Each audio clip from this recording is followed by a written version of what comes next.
So today, I'm here at the Lowry in Manchester. I am joined by Oliver Jacobson and I'm joined by Rosie Glossop. Come Far Away is an amazing musical story, but it's not just any old musical with jazz hands and foot tapping and all that. It's based on a true story. So, if you want to tell me in your own words about this amazing show, about it, what is Come Far Away for those who don't know? Who wants to go first? You go first. Okay. So, Come From Away is a show that when 9/11 happened, well, the American airspace was closed and all the flights were grounded in Canada in a place called Newfoundland. But it's not about 9/11, it's about 9/12, 9/13, 9/14, 9/15. But in those 5 days, what happened to those 7,000 passengers while they were stuck in Newfoundland?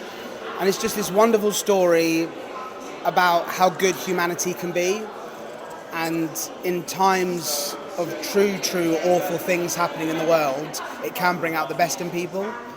And like we were talking about it before, weren't we? Yeah. In times like any time, but especially now, it's so important, and it's just a wonderful message. And I think it's so important that we have it around this show to keep putting that message forward, because people come out afterwards and say the show's changed their lives. It is so important.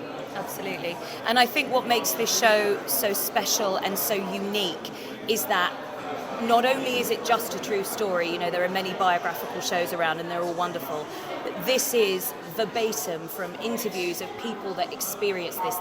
These are their words that the brilliant writers, Irene Sankoff and David Hayne, have put into a show. You know, as we all learnt earlier, the Me in the Sky song is actually an interview with Beverly Bass. It's her telling her story, and I think that is what makes it so different and so special, and why it has fans that like no other show has. It's truly unique and absolute magic to be able to tell this story every night. It's incredible. Now, Come Far Away is heading to the Lowry in December. Now, we'll start with you, Oliver, right? Or can I call you Ollie? You can call me Ollie. Whichever. Yeah, Ollie's good. Obviously, you're playing a part of Oz. Tell us a little bit about who is Oz. So Oz is a part of the two-person police department. It's a line from the show. Okay. Yes, he's the policeman from Gander, and when everything happens, he's one of the first people to alert everyone that needs to be told what has happened, and he's basically just part of the core people in Newfoundland, of people that are there to make sure everyone has everything they need, everyone is looked after as best as they can, and yeah, he's full of so much love and life, and he's a really funny guy, but takes his job seriously, but just cares. He has so much care to make sure everyone had everything they needed. They were fed, they had somewhere to sleep, and yeah, I think there's a lot of us that the majority of their characters are the come from aways from the plane, and then there's a few of us like me and Rosie. Our predominant character are Newfoundlanders. So we're part of that team that just look after them and make sure they're happy and can, when they go back home, that they'll know that they've had a truly wonderful experience. Now, obviously, you've played some characters in the past. I mean, you've been Elder Cunningham. Looking at you, he just screams Book of Mormons. I don't know what you're talking about. He really does. I actually watched him as well. It's very good. Was it? She's a fan. Book of Mormons is hilarious. You were Nicely Johnson in Guys and Dolls, Roger in Grease, or was you Roger in Grease? Oh, that's a different thing another time. Yeah. Have I just made this X-rated? But obviously, because obviously you're not only just playing those, you're playing other characters as well. This is one thing I've noticed about the show. You've all got other characters, but obviously I'm looking forward to seeing the show when it arrives. Obviously, based on an amazing, sad but true story about people coming together on a small island with over 7,000 passengers, which were brought in there, and just a massive come together. So I'm really looking forward to it. Now, Rosie, let's move over to you. Rosie Glossop. As she passes the mic, pass me the mic. She's ready. I feel like Simon Cowell here, but we'll get to that bit in a minute. As long as I'm not, obviously, David Williams or whatever. Now, your role, obviously, within this, Yes. this great character of yourself and one of you. Tell us about Bonnie. So I play Bonnie, who is a truly, truly wonderful woman. Again, real person. She runs the SPCA in Gander, which is the equivalent for us of the RSPCA. And her first thought, because of her love for animals is so strong, was that's 38 planes got diverted to Gander. That's a lot of planes. And there must be animals on them. And indeed there were. There were 19 animals on those planes. And she fought tooth and nail to get onto them, because obviously security, with everything that was going on, people didn't know what was happening. So it took her a long time, and she was getting no's, you can't go on, security, we can't release them. And then she eventually did get onto the planes, and she found them, and then she had to fight to get them off so that she could look after them, and they ended up being quarantined into a big hangar. But people couldn't see them because, again, security and quarantine laws, etc. But that was her focus, and that was her journey. And the amount of people I speak to that are like, God, I wouldn't have even thought about animals on a plane, and thank God she did and looked after them all. And can I jump in? Yeah. But it's not even an exaggeration.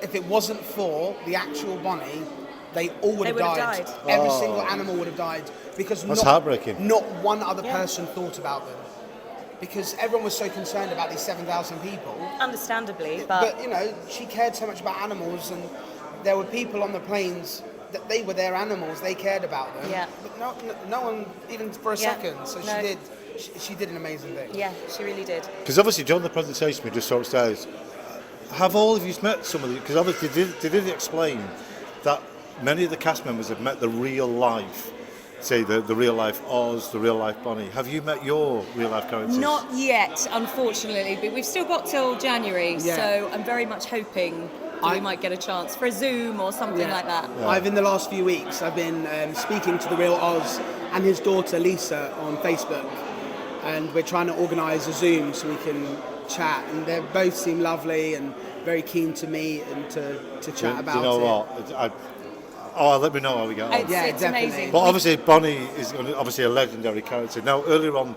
you were talking about the captain of the plane.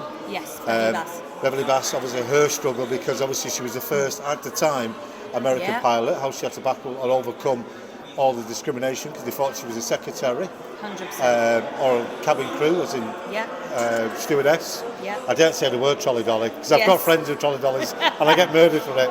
But obviously it was her battle and her fight as well. But nevertheless, it was even though during that difficult time, obviously during 9/11, people coming together on this wonderful, obviously story of Come Far Away, which again is heading to the Lowry in December. You need to be grabbing your tickets. The dates will come up on the screen very, very soon. Excellent. But just going back about little old Rosie here, you've got really quite... Sorry, there's a dog. See, Bonnie, can't help it. Straight into character. But obviously you've done some great shows in the past, from Priscilla Queen in the Desert, Kinky Boots. Yep. You were in the film, weren't you, Kinky Boots? I was, we filmed the stage production. Right, okay. It was awesome. It was very cool. Done Jack in the Beanstalk, but obviously, if you look a little bit closer at Rosie, you might recognise Rosie from Britain's Got Talent. She's already told me off behind the scenes on this. Now, if I said it's raining men, I don't know what you mean. Britain's Got Talent. Let's go back 2015. Obviously, David Williams, Alicia Dixon, Simon Cowell, and Amanda from Heart. Nevertheless, the honey buns. Indeed. Where are the honey buns today? Well, do you know what? It's been a while since we've had a reunion. We should probably sort that out. But yeah, they're all pretty much all of us are still performing. Kate's done a lot of shows recently. Everybody's Sasha's done. Everybody's talking about Jamie. Like, everybody's still doing it. Corin is singing everywhere in Wales every night. So you've all done really well for it, really, haven't you? Yeah, I mean, we were all performing before as well, but we're all still performing now. And I mean, it was genuinely a really joyous time. We absolutely had a ball together, and what talented women to go on stage with. What tickled me was when they asked, where did they all meet? Where did you all meet? Weight Watchers! Brilliant, absolutely brilliant. Listen, Oliver. Listen, you know, we all got to take care of ourselves. Right. We move around. We've got to be good. That's what I loved about them. And that's what, when I heard that, I absolutely fell about laughing. I just thought, I just knew before I met you, I thought this one's going to be mad. You know what I mean? When I saw the old Very YouTube understated. crazy. Oliver, Rosie, what can I say? I'm looking forward to seeing this amazing show, Come Far Away. It's heading to the Lowry in sunny Manchester at the moment, which, trust me, it's very rare. Okay? But it's coming in December. It's an amazing indeed. show with these and many other cast members who are all along here as well. But nevertheless, this amazing show, Come Far Away, heading to Manchester. Rosie, Oliver, today, thank you for joining me on Backstage with Billy. Thank you so much for having us. And I can't wait to see the show, seriously. Break a leg. Thanks so much. Thanks so much. See you soon, guys.